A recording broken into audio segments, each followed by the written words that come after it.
today, right now, in 90 days, how I would do it is I would be at networking events. Even still to this day, like I'm going to job fairs when I find one, you know what I mean?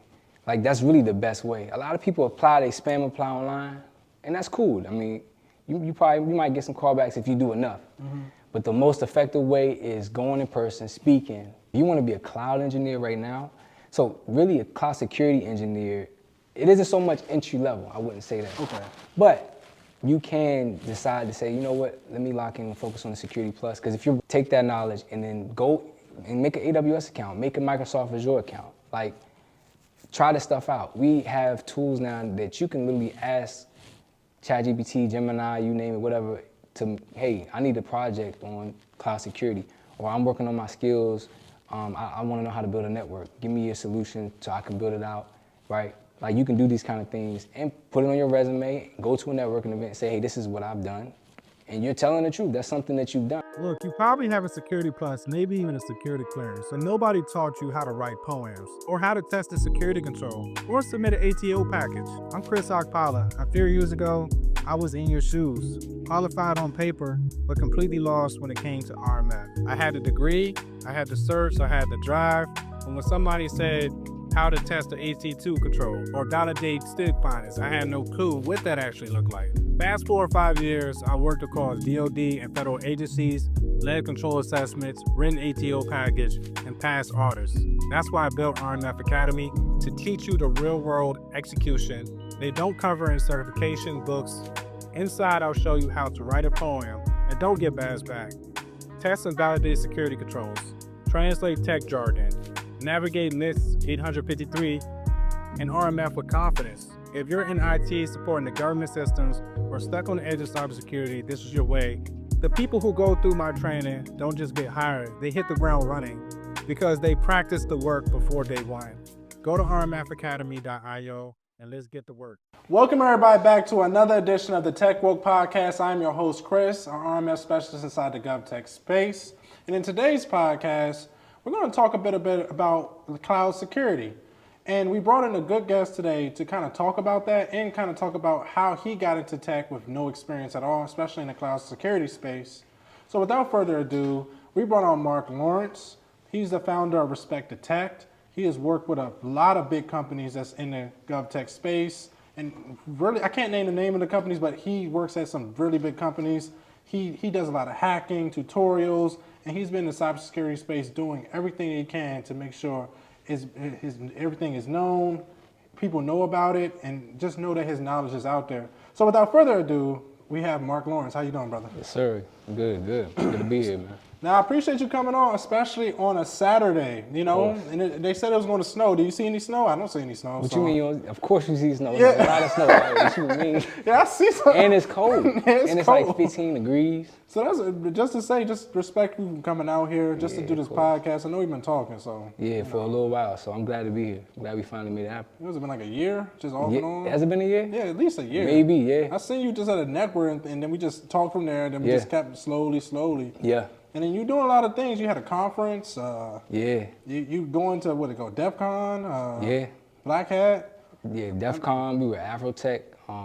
Yeah, we've been doing a couple things. You know what I mean? Say it with your chest, man. Yeah, you're doing that's amazing things. I know people that's in the field that's like 40, 50 years old, they ain't getting those places, man. And you're speaking there, so. Hey, man. I just want to make sure you know that, hey, I respect the tech. Yeah, you know thank what I'm saying? Yeah. Appreciate that, man. So talk to me about your early life, you know. Tell me about, like, before tech was a thing, like, how did you first figure out that tech is a thing, that you can get into it? Yeah. And tell me about your experience in that way. Yeah, so it really started from like school, if you want to say, when I really started like looking at tech, because my childhood, I played a lot of like basketball in my neighborhood, you know what I mean? I was cutting grass, because I lived in Maryland, in Bowie, so, you know, I was outside a lot. I wasn't on the computer a whole lot, but I knew that I wanted to make a living for myself, do something, you know? So when I got in my senior year, I started like really thinking like, okay, what can I do? You know what I mean?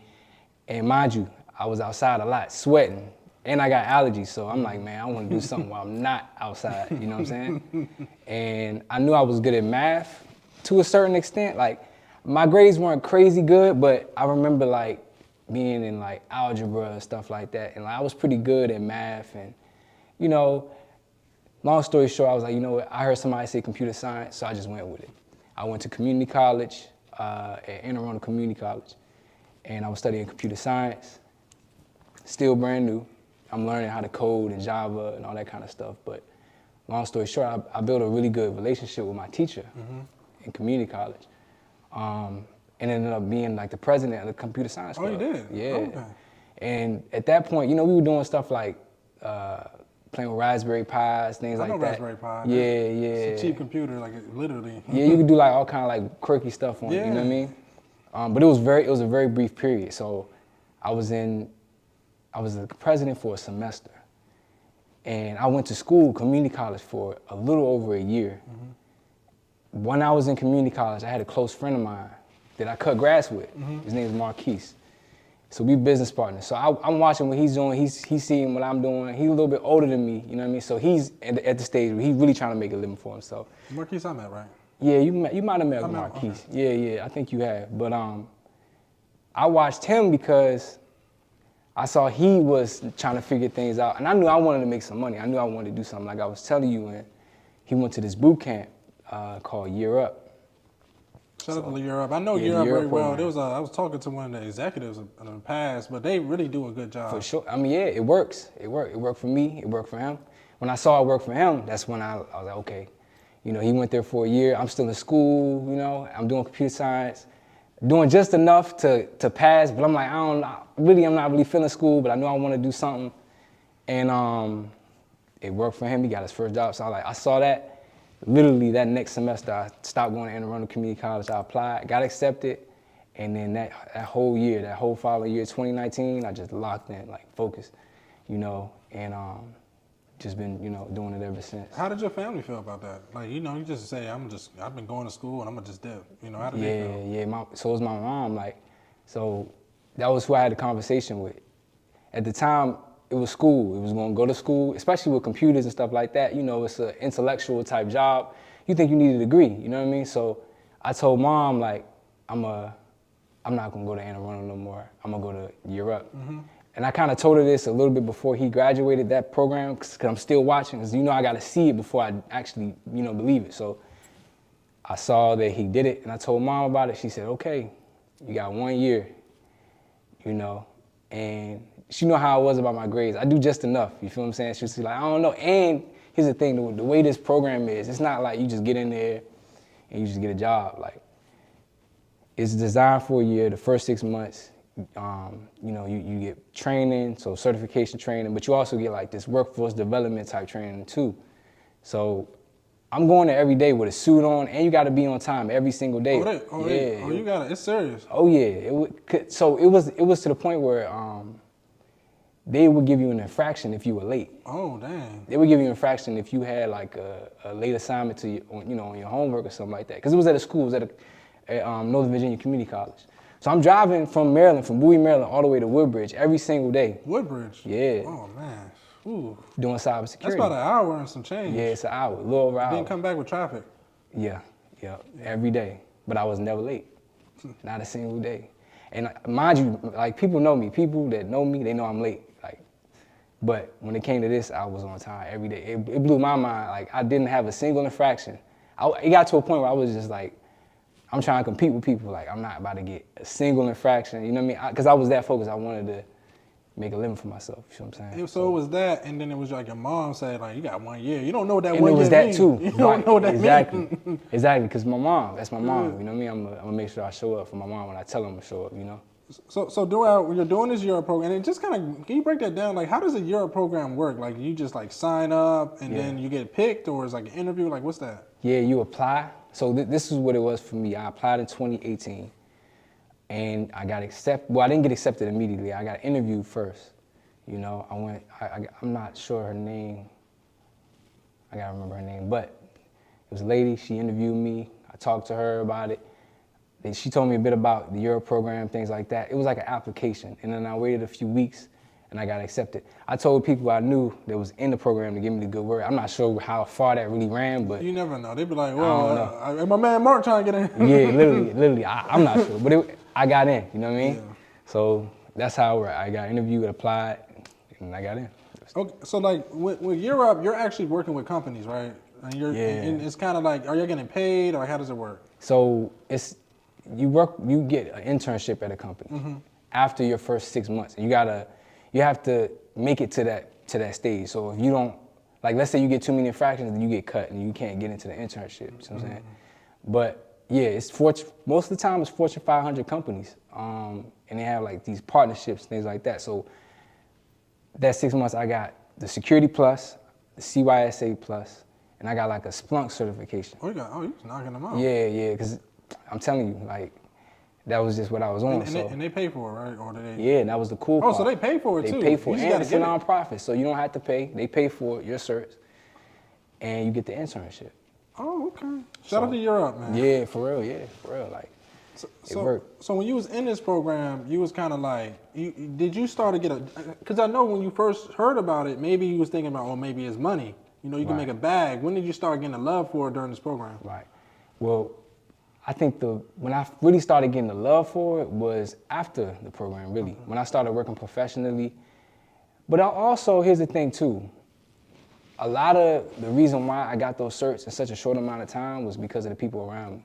Like my business partner now with Respect to Tech, like I met him at Europe. And it's like, you gotta have some kind of love for it because of that process of like, you troubleshooting and you bouncing off each other ideas. I have a few good friends that I got out of Europe, you know what I mean? So it was love for that. It was the education part. It was like the competing and like learning and like, oh yeah, because most people didn't pass the certification exam, you know what I mean? But I was one of the ones, we were one of the ones that did it. So it was kind of fun in that way, you know? So. No, I understand. I have this friend of mine, his name Osasu. Shout out to Osasu. Okay. When I was getting my Security Plus, we were just bouncing back to each other. And to this day, we've been working with each other for years. Yeah. So you gotta have, and I see where you at. You found those people, and to this day, they probably level you up. They be like, oh, what's up with this? Right. And they make you want to, I'm gonna go see what was this. And it just make you get to the next level. Is that how you take it? Literally. Yeah. Most definitely. Like, cause it's like, it's when you talking to people you can relate to about this kind of thing, it motivates you. Yeah, and they never get bored with it. It's helping you get where you need to go. Would you recommend to other people, like, when you find a good group, like, keep those people around you, or do you think you can just do it solo? That's an obvious question. I hope, you know, it's obvious to me. You gotta keep the people around you, because I mean, at the end of the day, it's still things that you're responsible for as an individual, right? The only person who's gonna pass that test when you take the test is you. You know what I'm saying? But the people around you, they help a lot, man. Like, it just helps you a lot. Yeah, because even watching you from afar, I'm like, man, Marc doing this thing, man. I gotta do this, or I gotta do that. Or when I talk to you about and we're gonna get to the things that you're doing with respect to tech, I'm like, man, when I was doing at 26, I wasn't doing nothing. 25, 26, 24, I literally wasn't doing nothing. Just running these streets, literally. Running the streets is crazy. Yeah, literally running the streets, like. So that's kind of the life I was living, you know. So. Okay, you were in this Europe program. When did you get a job? At what point? Right after the program. In fact, the plan was to get converted from that internship. Oh, okay. Yeah, and then I was going to be a contractor there at a bank. I won't say the name, but it was at a bank, a good bank, and I made a lot of good connections there. You know what I mean?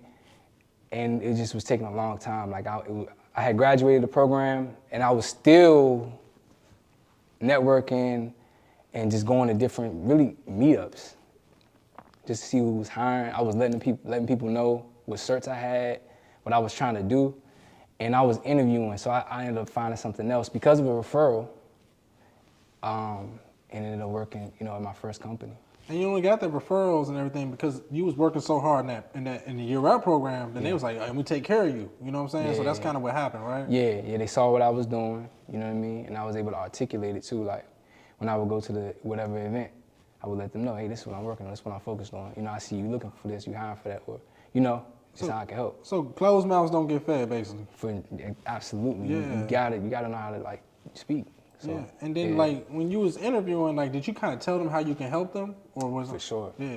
Asking the right questions, you know, I think that's the most important. Personally, from my experience, I feel like the questions that you ask are the most important, you know. So like I remember interviewing and looking forward to saying, "You got any questions for me?" Because of course I do, you know what I mean? Yeah. Yeah, of course I do. And I would even try to like ask questions in between, you know, as we're going, because I want to make it a conversation, you know what I mean? So yeah, definitely.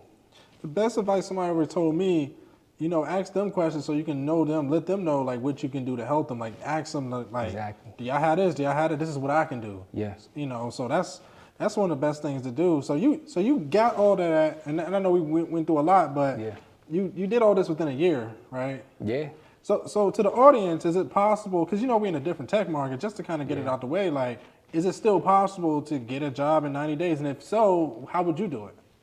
Today, right now, in 90 days, how I would do it is I would be at networking events. Even still to this day, like I'm going to job fairs when I find one, you know what I mean?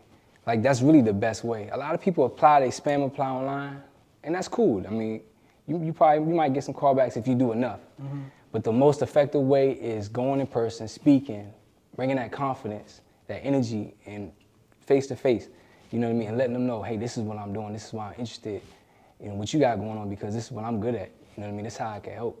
Well, are networking events still good? Because you know, not all of them. You know, in DC, you know, there's a lot of partying going on. Yeah, not all of them. You know, not all of them, but you know, and you're not gonna always be able to pick the right ones. But you know, you got to be outside, man. You definitely, and this is just getting a job too. This is also not. It's not just getting a job. It's also if you have a business as well. You know what I mean? But yeah, you still got to get out there, man. So off the dome, like what networking events would you recommend for somebody to go that's trying to get into space? Yeah, right now I would pay attention to, if you're trying to do cloud, AWS has stuff at the Skill Center on a regular, you know, so I would look out for those. Lately these days, I'm still working closely with Blacks in Cybersecurity. They're great. Yeah, they are, and they have virtual stuff too. You know what I mean? But pay attention to like these platforms, these online platforms.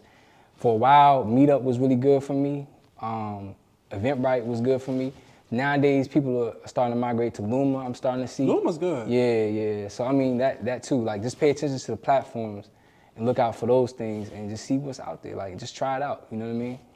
So Marc, like what is the hardest thing for people to get into cybersecurity right now? The hardest thing right now? What is the hardest part, or what is the hardest thing holding people back?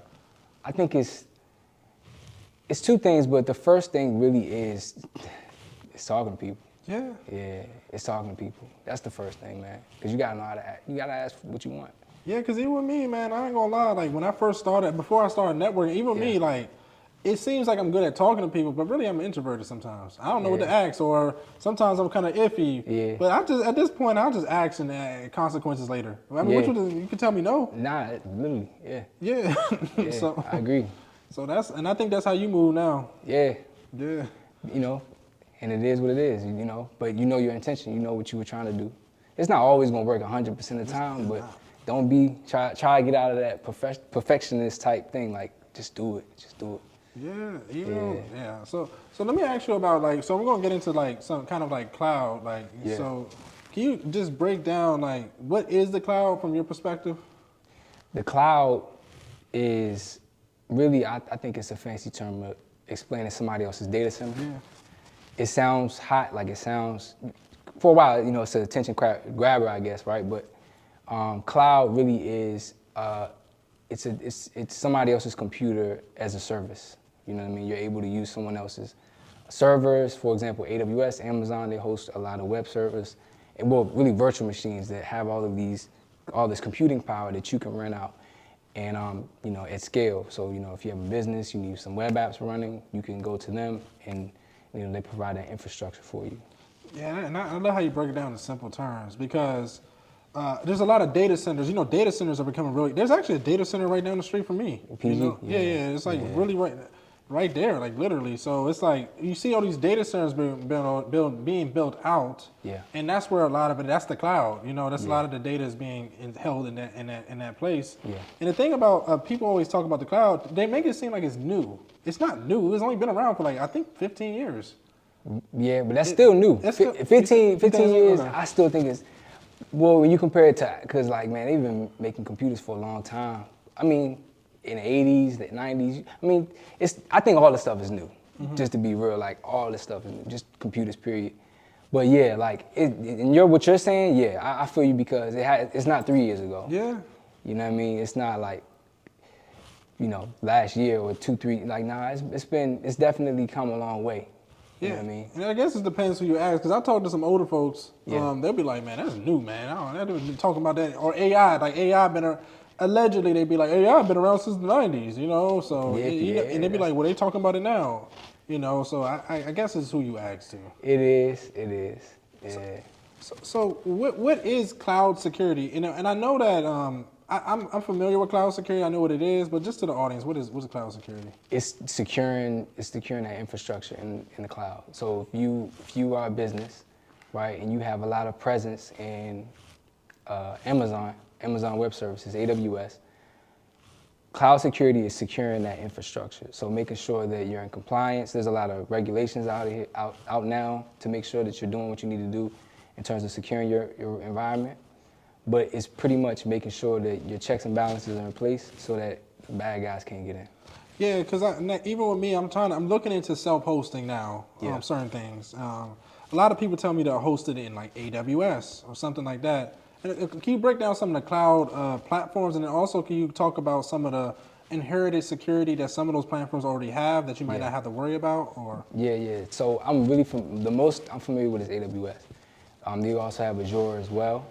But Amazon Web Services, they have stuff out of the box, Security Hub, but also a big piece of security in cloud is IAM. So understanding what policies that you have set up, and then also your network infrastructure. So, you know, making sure that you're not leaving things out in the public that don't need to be out in the public. Knowing how to scan for private keys and things like that in your infrastructure as code, stuff like that is really important.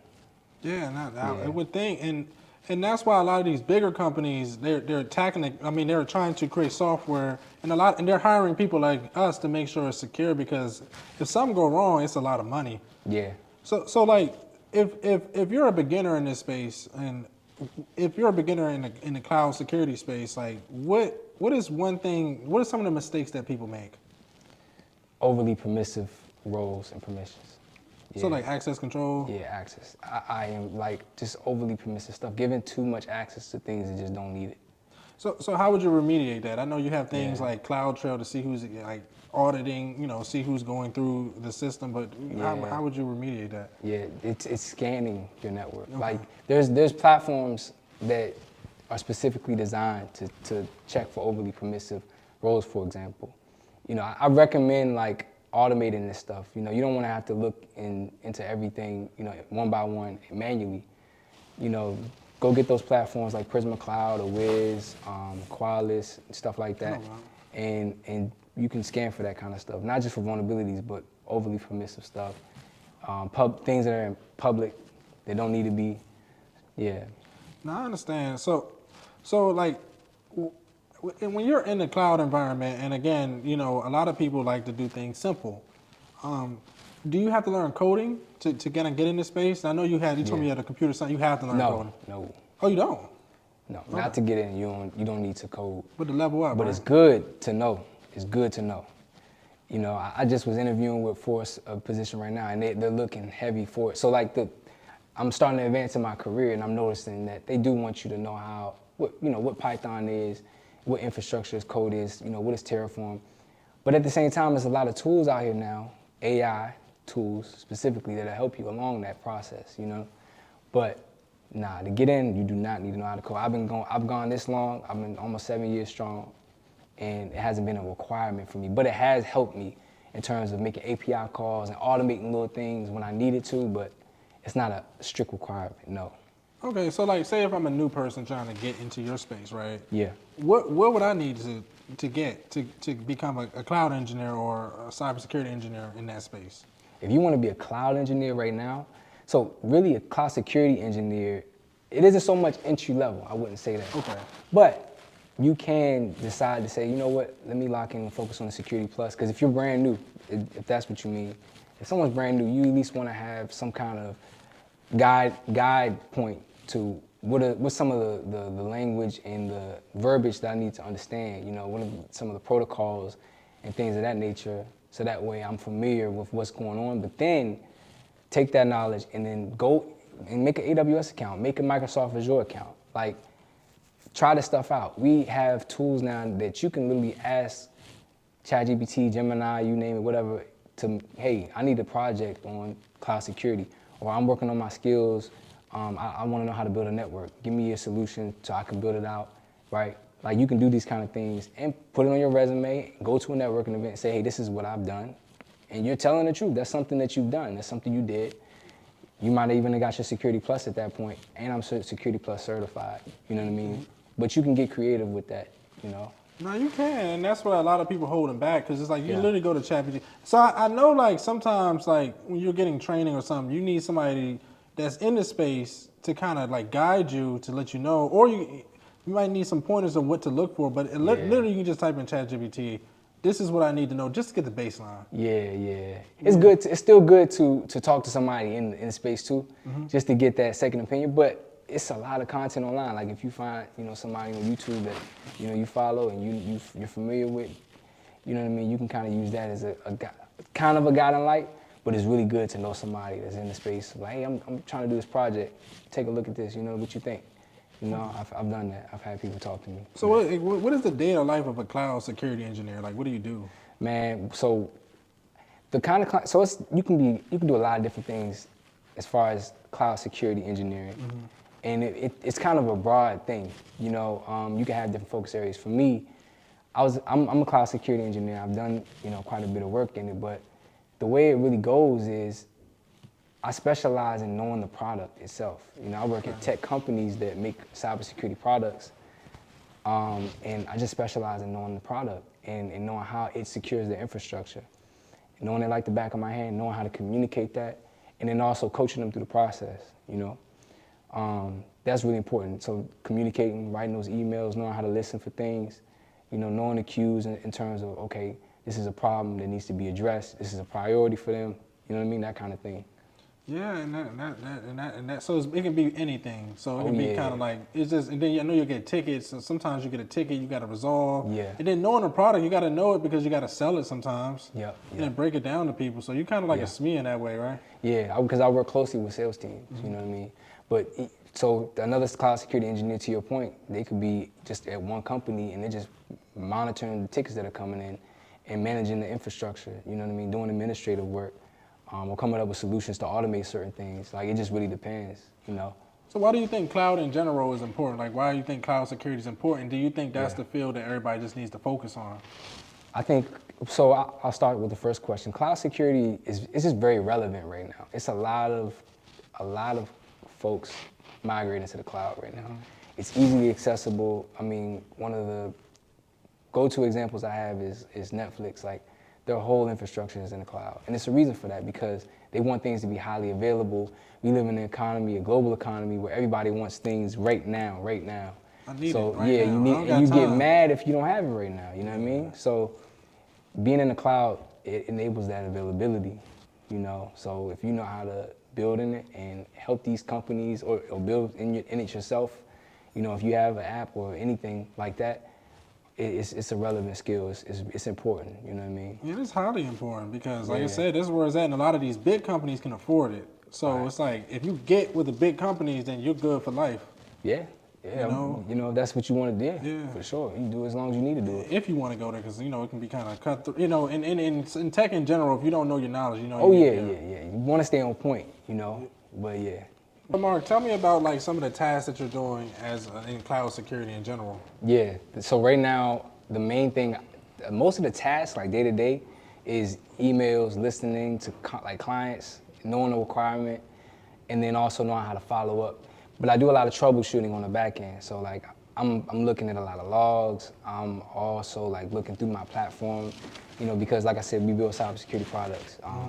So what we do is, you know, a lot of the times I'm just taking a look at, hey, we just did a deployment. This isn't working. Why not? Why is it not working? You know, what do I need to do to make it work? You know what I mean? And a lot of times it's because of networking, some kind of issue, you know, with some machine trying to connect, but it can't because there's something getting in the way of it.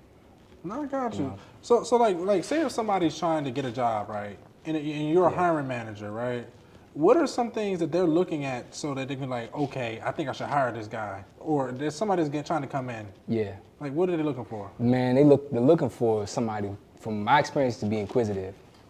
So like somebody who really cares about what's going on and is willing to figure out how to solve whatever problem is popping up. So like, from what I noticed, folks just really appreciate somebody that knows how to ask the right questions, like I was telling you, because that just shows that you're paying attention, and it shows that you're trying to figure out, okay, what do we need to do next? And also figure out things on your own. Like, what would you do? Like, cause that's what I'm learning more now, and the more and more I grow, like cloud, I have to learn the cloud, cause even with my space, we have this thing that AJ Yon's coining, what's that called? GRC engineering, and a lot of it is just cloud automations. So that even with me, I have to learn the cloud and learn that process myself. So I have to learn coding and things like that. Yeah, that's kind of self-study. Yeah, automating is important. Yeah, man. If you don't know how to automate, or you're not automating, honestly, I haven't seen anyone just not automating at this point. So you have to. You got to, to some capacity, Okay, so you've been doing this for a while, and also too, like, what are some certifications that a cloud engineer might need? Well, a cloud security engineer. So one, you want to have a platform that you're good at. You want to start with something. I started with AWS, so I got my solution architect. Before that, I got like a cloud practitioner, and I had already at that point, I was doing a lot of hands-on work with AWS anyway. Like I had a lab where I would just do a lot of deployments, I would configure a lot of just different things for the product that I was focused on at the time. So I would just recommend, pretty much focusing on those things. Okay, so just focus on like one CSP or cloud service provider, just kind of focus on that. And get some certs too, But for me, like, because everybody's different. Some folks get that CISSP. I haven't got my CISSP. The Security Plus CYSA, that was enough for me to really get that jump start. And then since then, I've been able to just, build on my experience. Okay. You know what I mean? Killing it. Okay, so that's good advice. So, and I also know, Mark, you've been kind of doing a lot of red team and stuff, but more lately, you kind of been doing, just doing projects, and you create a respect attack. How did that come about? Yeah, so the red team and stuff, that's completely with the workshops that we do. You know what I mean? My day to day, I don't do any red teaming, but my business partner, he does a lot of it. He does a lot of it. You know what I mean? And we build the workshops around pretty much folks that are interested, who want to understand cybersecurity, but from a hacker standpoint. So, what are the basics? What are the first steps that someone were to take if they wanted to do a penetration test? And then just breaking those concepts down to a really understandable level, but also having a lab available so folks can go in, perform a vulnerability scan, because we tell them hey, these are what vulnerabilities are, these are what exploits are, these are the basic networking protocols you want to be aware of, all that kind of stuff. And we put all of our labs into AWS. So you just go in, we give you the domain, you log in. Okay, so you host it yourself. Is that cheap though? Is it cheap to host yourself? It's cheap. No, it's not cheap. We turn it, so what we do is we don't have it just sitting and running. You know what I mean? You can if you want to, but what we do is when we have an engagement, we turn it on, let folks, do what they need to do. We demonstrate how to perform everything, and then we turn it off. You know what I mean? But you got to watch your monitor. You got to monitor your billing for sure. Yeah, because I'm getting into that pretty soon. Trust me, I'm working on some things now, and I got to host some stuff, so we'll see. I mean, it won't be too much. I heard it's a little expensive. I think most like 100, 150. Yeah, because don't expect it to be 1,000 unless you forget to turn something off. Okay. Like that's the only thing is when you doing things on these platforms, on these cloud platforms, it's easy to forget to turn stuff off, and then it'll just rack up on the price. So like if you got say for example, if you got like 1,000 users, would that be like hefty? Yeah, because so what happens is the more users you have, the more computing power you need. If you're having a platform, right? So something that's available for users to log in or do whatever they need to do. So really most times, if you have 1,000 users, you're not gonna just have one machine. You're gonna have multiple ones. You know what I mean? You're gonna have some kind of scaling, right? Auto scaling group in AWS, for example. Some load balancing. All that stuff costs money, you know what I mean? So it adds up in that way, because you need more stuff. Yeah. Okay, so you're doing these workshops, and you're creating all this thing. So what is Respect the Tech though? Like, what is it though? Yeah, Respect the Tech, so we focus on education first. That's what we do, that's our bread and butter. We started doing workshops and meetups, really. Our start was really meetups. We meet up and we would have these different concepts, and we would go over them specifically with cybersecurity, because that's my specialty. I'm an engineer. My business partner, our team, we mostly work in cybersecurity. And now we focus on events. So, we just had a hackathon. Our annual event is Respect Day. You'll see that if you go on our Instagram. And what we do is we focus on pretty much building an environment, a fun environment where you learn technical concepts in a really practical way. And that's really what we do. We do other things as well. I can tell you about it. Yeah. All these conferences, DEF CON, GovTechCon. Yeah. Y'all doing capture the flags, man. Yeah. Y'all doing y'all thing, man. Yeah. So I just want to make sure y'all known out there for that, because a lot of some conferences, and no disrespect to no conferences or any meetups, the main thing is just education. And I feel like in our space, it's sometimes turning into a party. Yeah, I know what you mean. Yeah, it's a party now. So yeah, I know what you mean. I think, and that's one thing that we're focusing on. I'm focusing on is we're shifting it from the focus being just networking. Like when you come to an event like Respect Day, for example, you're gonna be able to pick, okay, which challenge am I going to participate in? What am I going to get my hands on learning from? You know what I mean? Because that way, when I walk away, I can say, hey, when I'm talking to somebody, I tried this. What about you? How was this when you tried the AI hacking challenge, for example? You know what I mean? How much money did you have in your account at the end? You know what I mean? Because basically, we give away prizes. We give away, a gift card to whoever won the challenge. We do talks as well, because it's important to get the message across. The mindset is also really important, but we try to focus on the technique first, the tech first. Respect the tech. Respect the tech. So what is one thing that you notice from educating a lot of people? Like, do they want to learn? Because I feel like I know people that came to your stuff. They said y'all killed it, by the way, especially with the red teaming and things like that. But it's like they'll come and then they'll just stop. Like, why do you think that people not continuing? Well, I think some it's not always that way. You know what I mean? Some folks take the initiative. Some people, I keep in contact with on a regular basis. But I think at the end of the day, what makes the difference between someone who actually is persistent with what they're doing is the fact that they know why they started in the first place, and they also were real with themselves about what it took to get to what they were trying to do. You know what I mean? Like, it takes some work. It does take some work. It just takes time, because like for me, when I first got in, I applied for so many jobs, and it took like a year or something. Yeah. But then eventually you get it. But when you get into it, you're like, dang, this is really cybersecurity, man. And like, this is like, ooh. This is what we signed up for? Like, I'm losing my mind, man. Yeah. Yeah, my girlfriend too, she see me sometimes. Shout out to Shade. Like, but sometimes, like, she be like, man, like, bro, like, I don't want to get in your field, you know what I'm saying? And you freak her out, man. Shit, forget this, man. Yeah. I mean, it can get crazy. Because the pace picks up quick. Yeah. Things move fast. Yeah, it moves fast, man. You gotta keep up with it. And then sometimes people look at you crazy, like, why are you at 9, 10 o'clock at night working on something like? Keep a job, Yeah. Sometimes it'll get crazy, That's why I like the proactive jobs, though. Like, I like the ones where I can be on top of my stuff. Yeah. So that way, it's not like I'm always reacting to everything. Yeah. You know what I mean? That's the thing. Like, you can choose which field you get into. You can choose which niche you want to focus on. Because if you want a SOC role, sometimes it's like, man, like, I just got all these tickets, and one just came in. We just had this incident, and I gotta wait till all this is resolved. I can't go anywhere. You know what I mean? Yeah.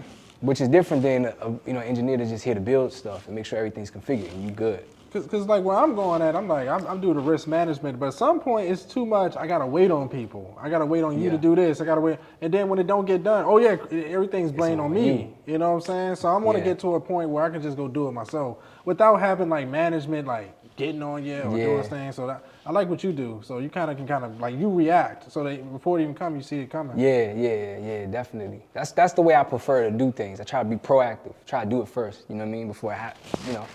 So. Yeah. So tell me too, like we're going at cybersecurity is changing. You know, you got AI. Is it gonna take our jobs? Nah, man. It's gonna change them. Yeah. It's gonna change our jobs, but it's not gonna take them unless you let it. Unless you allow it. Yeah. Because most companies can't even. I say the top 10 companies, they can use AI really. Because like I say, it requires a lot of data. Yeah. So a lot of companies can't even afford to use AI. Yeah. So it ain't even with quantum, like when you get to the quantum computing to help with AI, we're not even ready for that stuff yet, you know? Yeah, that's far off.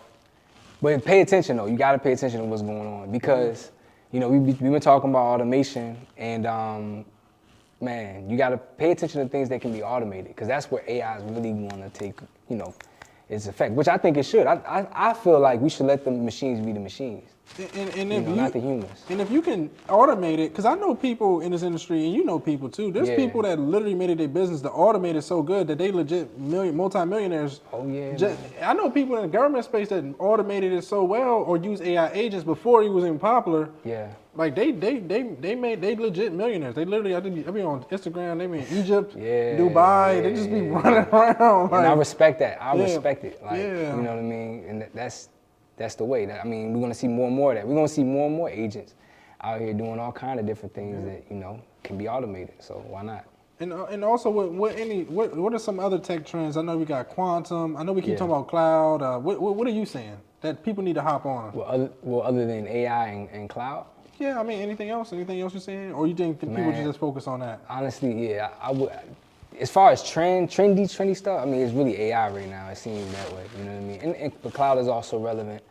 But I think the most important thing really is, like, just know what you want to focus on, regardless of the trends. You know, like, for me personally, you know, I really like I like the client interaction, but I'm also really good with understanding the technical stuff and then articulating it to people, you know what I mean? Consulting type work, you know, that I think because it's that human aspect that's needed. People need someone that they can trust, that's a human being, and they can feel can get them in the right direction. So, yeah. And that's what I'm working on, the communication piece, because it's like, I know the stuff, but I got to figure out a way to break this down so that the other person can understand. And that's a business of its own. For sure. You know, if you can. So like, for people that's trying to get into cybersecurity, man, like, do you think that right now cybersecurity is for new people, or do you think it's for intermediate people? Well, it depends. Okay, I'll speak from my experience. When I started, I went and started doing cybersecurity. But the first thing I learned wasn't cybersecurity. The first thing I learned was computer networking. You know, it was networking protocols, it was subnetting, IP addressing, you know what I mean, stuff like that. And then that translated into me seeing cybersecurity stuff and having the certifications, you know, but even those certifications, all this stuff ties in together, you know what I mean? So you can technically get an entry, like my first job was a cybersecurity job. It is possible. You don't always have to do help desk first. A lot of folks recommend it, and I mean, that works for people too. You know, don't get me wrong, but it isn't always the case. So it depends on how much you work. For sure. You know? Yeah, because it just depends. Like, because I know people right now that's been trying to get in there 2-3 years, and I'm like, man, like, what's going on? Because like you can get training, but at some point you got to end the training. Yeah. You got to go out on your own because you're like in this space, you got to kind of legit figure it out. Like, yeah. Like literally, because like even with me, I gotta spin up a VMware. I gotta practice with. I gotta butt my head a couple times until I get it. You know. Yeah. Because I mean, that's how you learn, man. That's how you. Because if you sit down and just read a book or watch a bunch of videos, what's that? You're not actually doing anything. It's like you're just watching everybody else do it. You're not going to really get anywhere, and you're not going to be able to speak to anything because you're watching everybody else. Yeah, it's like I follow this content creator. His name is iShowSpeed. Yeah. Like every day, I used to come home after work, and this man would be in every place in Africa, and I'm like, man, I'm watching this man. I'm like, I gotta go there at some point, you know. Sure. So that's the same thing. You can watch somebody have fun forever, but eventually you just gotta go for yourself. Exactly. Yeah. Exactly. Seeing it for yourself, it's nothing like that. Okay. So tell me, Marc, like, is there anything else you want to like lead the audience with when it comes to getting into cybersecurity, or some advice too that you want to leave with them? Yeah, I would say the number one advice I would give is confidence. It's confidence and also execution. So knowing that you have the resources, because there are resources out here today, you know, don't let the information overload you. It's a lot available for sure, absolutely. But make a choice, execute, and then be confident in the fact that you can execute it. So that way, when you go into these networking events or when you're having conversations with people, you know exactly what you want, or at least you have a good idea. So that way you ask the right questions. You know what I mean? Yeah, and if you need some help, man, just to the audience, man, make sure you check out RMF Academy. You know, you want to learn some risk management, you go on rmfacademy.io, and hey, I'll teach you too. If you want to learn some stuff to get into cybersecurity. Shameless plug. You know? But Mark, and lastly, is there any like websites that you would recommend for them to learn? Yeah, so if you want to, so definitely check out respecttech.us. Follow us on our social media, on Instagram. We're also active on LinkedIn. But there's also a lot of online platforms. A Cloud Guru was a strong one that I personally helped me because they have a Cloud Guru. Yeah, I know that website. Yeah. They're good. They're good because they have a cloud playground on there. So once you make your account, you can do a lot of labs pretty much on their dime in what it seems, because it spins up and it tears down as soon as you log out. Mm-hmm. But I recommend that for sure. Try Hack Me was another one that I used a lot when I first started. These are platforms that are online. They're publicly available 24/7. You know what I mean? The goal for Respected Tech is we'll have, you know, a platform 24/7 as well. You know, it's coming. Yeah, but you know, still, right now today, definitely recommend those. And then also make you a cloud account. If you want to do cloud security, make a cloud account. You know what I mean? And start building stuff. Try new things. And yeah, you'll just go from there. Hey, you just gotta try it out, because if you don't try it out, you don't know if it works for you, and you just gotta focus on one thing. And where can they find you? They can find me on LinkedIn, on Instagram, Marc Lawrence on LinkedIn, and on Instagram you can find us at respecttech_. My Instagram is Marc_A_Success, Marc_A_Success, and yeah, that's where we're mostly active. Okay, so like, what's the last thing you want to leave the audience with, just in general? It could be a quote, it could be a statement, anything. Respected Tech. That's a good one.